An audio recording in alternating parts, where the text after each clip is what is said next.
We're at the stage of the show now where we're going to get pelters on social media because of our picks. We are going to do our combined Melbourne 11 of current squads, not historic, current squads. We'll start off with mine, shall we, Tommy? Mitch Langerak, I think, is a lock for both of us in goal.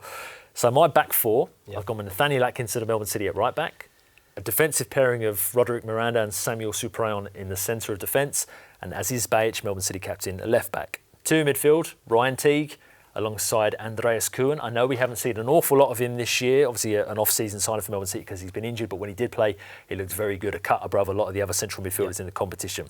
A three behind the striker.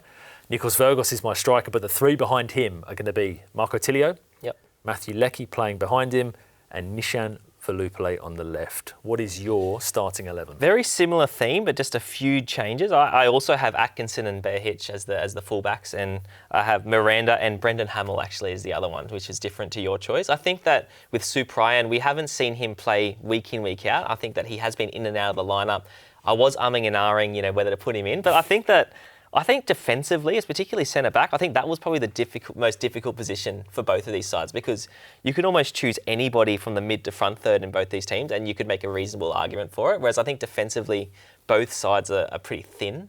And I think that, if they had their time again recruitment-wise, I probably think they might have recruited a few more defenders, both of these teams. No, I also had Teague, but I did opt for Ugarkovic in the midfield. Yeah, that's a good pick. And then in front of that, I had Tilio, Machash, Leckie, and then Fornaroli as the striker.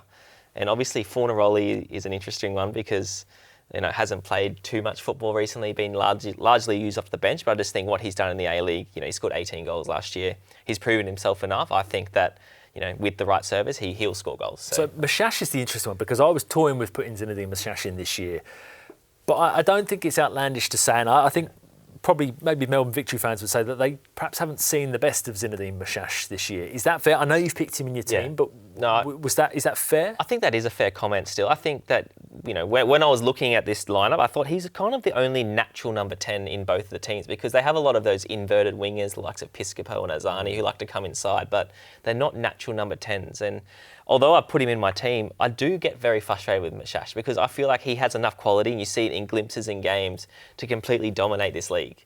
He is a monster on his day, Zinedine Machash. Hopefully he can show that in the Melbourne derby this week.